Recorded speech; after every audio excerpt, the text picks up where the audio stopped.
Hello friends, कैसे हैं आप सब। आई होप आप सब ठीक होंगे।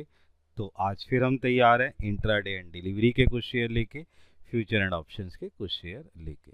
तो कमेंट करते रहें, बेनिफिट उठाते रहें, जिस तरीके से मार्केट चल रहा है उसका आप फ़ायदा लेते चले जाएं। लर्निंग देन अर्निंग के बिहाफ पर इस पे काम करते चले जाएं। नेक्स्ट स्टार्ट करते हैं हम सबसे पहले राधे राधे। तो नाउ स्टार्ट करते हैं इंट्राडे एंड डिलीवरी के कुछ शेयर। तो इंट्राडे एंड डिलीवरी के कुछ शेयर्स में हमारे पास जो पहला शेयर है वो क्या है, आरवीएनएल का है। आरवीएनएल के शेयर पर प्राइस जो है वो कितना है, 563 है। इस पे एक नज़र बना के चलते हैं। नाउ देखते हैं ध्यान से इसका जो पोजीशन है किस तरीके से वर्कआउट कर रहा है। तो टेक्निकली चार्ट देखें तो एक कमजोर पोजीशन दिखा रहा है। 13 ईएमआई के नीचे इसकी वर्कआउट कर रहा है। कंसोलिडेट पोजीशन जो है उस तरीके से चल रही है, लेकिन जो मुझे लगा था कि 12 तारीख को जिस तरीके से एक हाई पोजीशन दी थी उसके बाद ट्रेंड बनने की कोशिश, लेकिन कंसोलिडेट पोजीशंस के बाद जिस तरीके की वैल्यूएशन निकल के आ रही है वो जो ज़्यादा खास पोजीशंस नहीं नज़र आ रही। टेक्निकली थोड़ा सा ही कमज़ोर नज़र आ रहा है, जिसके बिहाफ पर मैं ये कह सकता हूँ कि यहाँ पर थोड़ी कमज़ोरी है। बट जब मैंने इसकी दूसरी तरफ बैलेंस शीट और फंडामेंटल देखने की कोशिश करी, वहाँ पर थोड़ा सा सुधार होता हुआ नज़र आ रहा है। वहाँ पर क्या सुधार नज़र आ रहा है कि यहाँ पर जो इसके एग्रीमेंट्स हैं, वो जो अचीवमेंट इसको मिली है उसके बिहाफ पर इसकी जो रिवेन्यू है, रिवेन्यू फ्रॉम ऑपरेशन में जो चेंजेस होने के कारण जिस तरीके से वर्कआउट हुआ है कैश के फ्लो में और रेशोज में डिजास्टर चेंज के कारण, यहाँ पर मुझे लग रहा है कि ये थोड़ा सा बेटर पोजीशन दिखा सकता है। इसलिए मैं जो यहाँ पर टारगेट लेके चल रहा हूँ 575 का टारगेट लेके चल रहा हूँ। और डिप की पोजीशंस को देखते हुए हमने स्टॉप लॉस लिया है 555 का। ध्यान रखें, इस पर पोजीशंस को फ़ायदा उठा सकते हैं, ये प्रिडिक्शन वैल्यूएशन पे चल सकती है। नेक्स्ट है हमारे पास ट्रांसपोर्ट कॉरपोरेशन का। इसका प्राइस है 1041। इस पे मारते हैं एक नज़र। तो देखें तो टेक्निकली चार्ट जो है जिस तरीके से पोजीशन दे रहा था, कल जो है एक डोजी पोजीशन, उससे पहले जो है एक डिप पोजीशन दे के चला गया और वहाँ पर जो है कुछ खास वॉल्यूम से लेवल पे नहीं था। 13 ईएमआई के अभी ऊपर पोजीशन इसने बना रखी है, पोजीशन बेटर है। इंडिकेटर वैल्यूएशन भी सही तरीके से इंडिकेट कर रहा है, बुलिश लेवल पर पोजीशंस बना हुआ है। जिस तरीके से मैं बता रहा हूँ कि जो टेक्निकल है थोड़ा सा बाइंग पोजीशंस पर चल रहा है। दूसरी तरफ अगर मैं फंडामेंटली देखने की कोशिश कर रहा हूँ तो फंडामेंटली भी जो है उस तरीके से वर्कआउट करने की कोशिश कर रहा है। वो क्या कह रहा है कि एक्चुअली चक्कर क्या है कि 24 अगस्त को यहाँ पर ना एक मीटिंग्स होने वाली है। जिस तरीके की मीटिंग्स मुझे लग रहा है वो मीटिंग बायबैक के बारे में हो सकती है। और अगर बायबैक के बारे में अगर यहाँ पर वर्कआउट होता है तो यहाँ पर एक पोजीशंस क्या बनती है, ये पोजीशंस ये बनती है कि ये एक अप पोजीशन लेता हुआ जा सकता है। यहाँ पर मैं इसलिए टारगेट इसका 1070 का लेके चल रहा हूँ। डिप की पोजीशंस के बचने के लिए स्टॉप लॉस हमने लिया है 1030 का। इस पर भी एक नज़र बना के चल सकते हैं। नेक्स्ट अगर हम ध्यान से देखें तो हमारे पास शेयर क्या है, बारबेक्यू का। सही है, इस पे अगर नज़र बनाए तो 661 का हमारा शेयर है। इस पे अगर पोजीशन देखें तो टेक्निकली चार्ट 2 दिन की खरीदार जो है बहुत ज़्यादा डिप पोजीशंस के बाद जिस तरीके से कल एक बहुत ज़्यादा खरीदारी हुई है उसकी पोजीशन है। लगातार 4 दिन के अगर मैं सेक्टर पोजीशन देख रहा हूँ तो बहुत ही अच्छा पोजीशन दिखाता हुआ निकल रहा है। सही है ना, रेसिस्टेंस लेवल को तोड़ता हुआ जिस तरीके से उसने एक बहुत पोजीशन दिया है वो पोजीशन बेटर पोजीशन दे रहा है। और एक ये हाई वैल्यूएशन का जो बाइंग पोजीशन है वहाँ पर दिखाता हुआ नज़र आ रहा है। दूसरी तरफ अगर मैं इसकी टेक्निकली चार्ट के साथ साथ एक और देखूं तो यहाँ पे वॉल्यूम लेवल भी इंक्रीज हुआ है और जिस तरीके से वॉल्यूम लेवल इंक्रीज हुआ है वो पोजीशन भी बेटर हमें दिखाई देती है। दूसरी बात, हमारे पास जो पोजीशन निकल के आ रही है वो पोजीशन क्या है, वो पोजीशन है कि भाई हमारे पास जो price valuation of this company यानी कि बुक वैल्यूज़ के हिसाब से जो मैंने इसकी वैल्यूएशन को निकालने की कोशिश करी वो बेटर पोजीशंस पे दिख रहा है। जिसके हिसाब से रेशोज़ में होते हुए चेंज के अंदर जो एसेट्स वैल्यूएशन है उसमें चेंज हुआ, जिसके बिहाफ पर यहाँ पर एक बाइंग पोजीशन में लेके चल रहा हूँ। यहाँ पर जो पोजीशंस हम लेके चल रहे हैं तो वहाँ पर जो है टारगेट लिया है 695 का।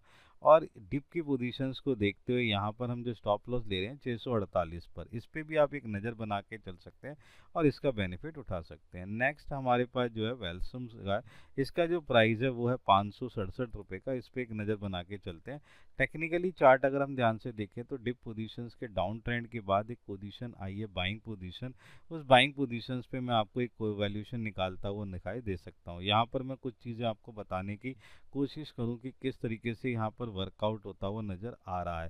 टेक्निकली चार्ट जो है कल के बिहाफ पर थोड़ा सा सुधरता हुआ नज़र आया, वॉल्यूम लेवल में थोड़ा सुधार और इंडिकेटर भी बुलिश लेवल की तरफ जाता हुआ नज़र आया। फंडामेंटली में इस तरीके की चीज़ों में क्या है कि एक एग्रीमेंट्स और ऑर्डर बुक वैल्यूशन में ऑर्डर बुक में होता हुआ सुधार जिस तरीके से वर्कआउट करता हुआ नज़र आ रहा है, वो पोजीशन एक बेटर पोजीशन की तरफ इसे लेते हुआ जा सकता है, जिसके बिहाफ पर हम जो इसका टारगेट ले रहे हैं 580 का टारगेट ले रहे हैं। डिप की पोजीशन को समझते हुए स्टॉप लॉस लिया 560 का, इस पे भी एक नज़र बना सकते हैं, एक्शन रहेगा बाय का। आगे अगर हम ध्यान से चले तो हमारे पास शेयर आता है BEML का, इस पे अगर हम नज़र बना के चले तो इस पे क्या पोजीशन है उस पे देख लेते हैं। तो BEML का नज़र बना के चलते हैं, देखते हैं कि किस तरीके से शेयर पोजीशंस बताता है। शेयर पोजीशंस के अंदर 4 दिन की जो पोजीशन है वो थोड़ी बेटर पोजीशन नहीं है, उसके पहले भी एक डिप पोजीशन आया था, उससे 3 दिन पहले जो है एक गैप अप लिखा, लेकिन गैप अप में कुछ ज़्यादा खास पोजीशंस नज़र नहीं आई। इंडिकेटर पोजीशन जिस तरीके से नज़र आ रहा है और 13 EMI के नीचे पोजीशन है, थोड़ा सा कमज़ोर पोजीशन नज़र आ रहा है। इंडिकेटर पोजीशन थोड़ा सा बुलिश लेवल की तरफ दिख रहा है, वॉल्यूम लेवल में हल्का सा सुधार हुआ है, लेकिन कुछ खास पोजीशन इस पर नज़र नहीं आ रही। दूसरी तरफ अगर फंडामेंटली देखने की कोशिश कर रही हूँ तो मैं जो चीज़ मिली है कि रेल और मेट्रो का जो ऑर्डर मिलता हुआ नज़र आया है, ग्लोबल मांग जिस तरीके से बढ़ती हुई नज़र आ रही है, उसके बिहाफ पर इसको जो एग्रीमेंट्स हुआ है उस पर ये वर्कआउट करता हुआ नज़र आ रहा है। और भारतीय सेना के साथ जो नौ सेना यानी कि अगली चक्कर क्या है कि वहाँ पर भी जो है जिस तरीके का एग्रीमेंट इसको अचीव हुआ है, मुझे लगता है कि यहाँ पर ये थोड़ा सा इसके अंदर डिजास्टर चेंज हो सकता है। और अगर पोजीशंस को देखा जाए तो ये अच्छा वर्कआउट करता जा सकता है, ये शेयर बहुत ही बेटर वर्कआउट करता हुआ नज़र आ सकता है। इन दोनों पोजीशंस के बिहाफ पर मैं इसको जो टारगेट ले रहा हूँ 3920 का ले रहा हूँ। डिप की पोजीशंस के हिसाब से 3800 का हमने इस पर क्या लिया, स्टॉप लॉस लिया, ये एक अच्छा वर्कआउट करता हुआ नज़र आ सकता है। इसको अपने पोर्टफोलियो में आप पोजीशन दे सकते हैं और अपना फ़ायदा उठा सकते हैं, जस्ट अ सजेशंस वैल्यूएशन पर। अगर हम ध्यान से देखें तो नेक्स्ट हमारे पास जो शेयर है वो क्या है, श्याम का जो प्राइस है वो 769, इन पे देखते हैं, नज़र बनाते हैं। टेक्निकली चार्ट अगर देखने की कोशिश करें 3 दिन की डिप पोजीशंस के बाद जिस तरीके से पोजीशंस बननी शुरू हुई और जिस तरीके से वर्कआउट देता हुआ नज़र आया है, वहाँ पोजीशन एक वैल्यूएशन पोजीशन देता रहा। इंडिकेटर वैल्यूएशन जो है बेटर दिखाई दे रहा है, वॉल्यूम लेवल में आते ही बढ़ोतरी बहुत ही अच्छा है। USB के शुरू किया गया है इसमें और कवरेज जिस तरीके से पोजीशन आ रही है वो बहुत अच्छा नज़र आ रहा है। मेटेलिक सेक्टर धीरे धीरे वर्कआउट करता हुआ नज़र आ रहा है ग्लोबल लेवल पर, जिसका फ़ायदा इसको नज़र आता हुआ दिखाई दे सकता है। रेशोज में होते हुए सुधार के कारण यहाँ पर जो हम टारगेट ले रहे हैं वो पोजीशन जो है हमने यहाँ पर ली है 794 का। तो ये जो पोजीशन है इसको ठीक कर लेते हैं, ये हमारा पास क्या है 794 का है। और डिप की पोजीशंस को देखते हुए यहाँ पर हम जो स्टॉप लॉस लेने की कोशिश करेंगे वो हमारे पास क्या है 745 का। तो हमारा यहाँ पर पोजीशन जिस तरीके से निकल के आ रहा है वो पोजीशन जो है उसके हिसाब से हम देख लेते हैं। यहाँ पर प्राइस के साथ साथ टारगेट के ब्याज पर पोजीशन देखनी है, स्टॉप लॉस हमारा इस तरीके से वर्कआउट कर रहा है, तो जैसे ही पोजीशंस बनती है उसका फ़ायदा आप उठा सकते हैं। नेक्स्ट है हमारे पास PNG हेल्थ का, इसका जो प्राइस है 5573 है, इस पे देखते हैं, एक नज़र बनाते हैं, पोजीशन देखते हैं। टेक्निकली चार्ट एक अच्छी पोजीशन दिखाता हुआ नज़र आ रहा है, ऑपरेशनल जिस तरीके से मजबूत होता हुआ जा रहा है उस तरीके से टेक्निकली चार्ट में 3 दिन की जो बहुत अच्छी पोजीशन मुझे लगी, कवरेज पोजीशन बहुत ही बेटर ली, जहां पे शेयर जो है 4947 से जो है एकदम 4483 पर पहुंचा, जो 100 से 150 रुपये के करीब की पोजीशंस को दिखाता है। लेकिन कल एक डिप पोजीशन आई है, वॉल्यूम लेवल में भी उस तरीके से है, गिरावट की पोजीशन है, जिसने एक तरीके से जो है अपना लोअर लो भी छूने की कोशिश करी, वहाँ पर पोजीशन 51 से 81 के बाद, लेकिन अभी भी ये जो है डेंजर वैल्यू के ऊपर पोजीशन बना के बैठा हुआ है, जो एक अच्छी पोजीशन देता हुआ नजर आ सकता है। यहाँ पर 2 से 3-4 चीज़ें आपको ध्यान क्या रखनी है कि अगर मैं ध्यान से देखूँ तो फंडामेंटली थोड़ा सा रेशो में चेंज होता है, एसेट्स में पोजीशन बनती हुई, जिस तरीके से वैल्यूएशन निकलती हुई आ रही है वो एक बेटर पोजीशन के अंदर हमें वर्कआउट करती हुई नजर आ रही है। उसके फायदे के हिसाब से देख रहे हैं हम, यहाँ पे टारगेट ले रहे हैं 5480 का, जो पोजीशन हमारे पास नज़र आ रही है वो पोजीशन जो है इस तरीके से पोजीशन है। यहाँ पर ये जो इसका प्राइस है ये 5373 है, क्योंकि पोजीशन जो टेक्निकली चार्ट पे नज़र आ रही है, हाँ, तो पोजीशन जिस तरीके से है उसका हिसाब से हमारा जो टारगेट है वो क्या है 5480 की पोजीशन दे रहा है। और इसी बिहाफ पर अगर हम ध्यान से देखें तो हमारे पास जो पोजीशन निकल के आई है स्टॉप लॉस की, वो कितनी है 5300 का स्टॉप लॉस पोजीशन देता हुआ नजर आ रहा है। इस पे भी आप एक नज़र बना के चल सकते हैं। नेक्स्ट अगर हम ध्यान से देखें, हमारी कैटेगरी है फ्यूचर एंड ऑप्शन की कैटेगरी। इसमें भी सजेशन वर्कआउट देखते हैं कि किस तरीके से एक सजेशन निकल सकता है, कि क्या एनालाइजेशंस निकल सकता है, उसके ब्याह पर इसे वर्कआउट करता हुआ जा सकते हैं। तो देखते हैं इसके अंदर ध्यान से, हमारे पास जो सबसे पहले है वह इंटर ग्लोबल का, इसका जो प्राइस है 4302 है।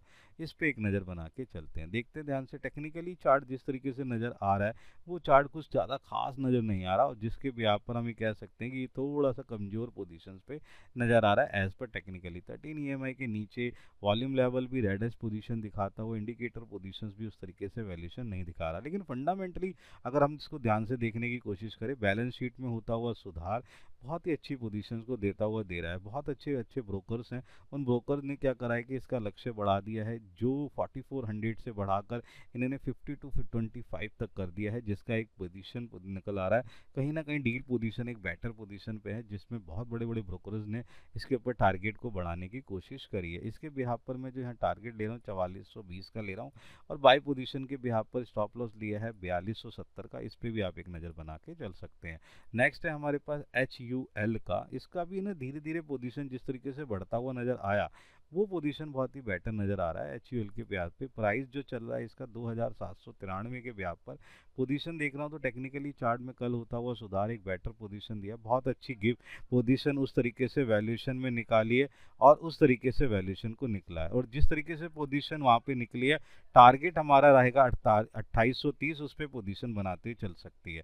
नेक्स्ट अगर ध्यान से देखें तो इसकी डिप पोजीशन को 2780 और एक्शन बाय के हिसाब से लेके चल रहे हैं, और दूसरी 3 पोजीशन पे ध्यान से वर्कआउट कर सकते हैं। नेक्स्ट है हमारे पास ऑप्शन कैटेगरी, जिसमें सिप्ला लेना है 1600 रुपये का स्ट्राइक प्राइस लेके चलना है, कॉल पोजीशन लेके चलना है। इस पे 21 रुपये का टारगेट है, इस पे ध्यान से पोजीशन देखे। टेक्निकली चार्ट जिस तरीके से वर्कआउट कल के दिन पे दिया है, उसने बहुत ही पैटर्न दिया है। मुनाफे में जिस तरीके से वर्कआउट होता हुआ नजर आया, वहाँ पोजीशन बहुत ही अच्छे है। 25% की बढ़ोतरी के साथ यहाँ पे वैल्यूएशन निकलती हुई नजर आ रही है। इस पे हम स्टॉप लॉस ले रहे हैं 12 का, एक्शन रहेगा बाय का।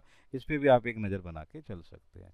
नेक्स्ट अगर हम ध्यान से देखें, हमारी कैटेगरी भारतीय एयरटेल की है, 1460 का कॉल पोजीशन लेना है, 21 रुपये में मिल जाएगा, टारगेट 32 रुपये पे है। इस पे अगर हम ध्यान से देखें तो डिप की पोजीशंस के बाद जिस तरीके से वर्कआउट होता हुआ नजर आया, वो पोजीशन बहुत ही बेटर पोजीशंस पे निकल के आई है। स्टॉप लॉस हम 15 का लेके चल रहे हैं, एक्शन रहेगा बाय का। इस पे भी आप एक नज़र बना के चल सकते हैं।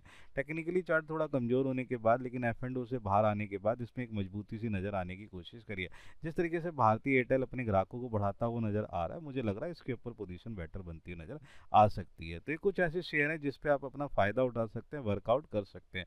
तो ये ध्यान रखें कि अपनी नॉलेज को बढ़ाते रहें, लर्निंग और देन अर्निंग के ब्याह पर इस पे काम करें। और जिस तरीके से हम ये बात कर रहे हैं कि यहाँ पे हम सजेशन पोजीशंस पे वर्कआउट कर रहे हैं, टिप्स की पोजीशंस नहीं आए, आप इसको समझ के वर्कआउट करने की कोशिश करेंगे। अगर आपको लगता है कि ये हेल्प पोजीशन बन सकती है, तब आप इसका फायदा उठा सकते हैं। और कमेंट करते रहें और बेनिफिट लेते रहें। देन हम मिलते हैं अपनी नेक्स्ट सीरीज के अंदर। गुड।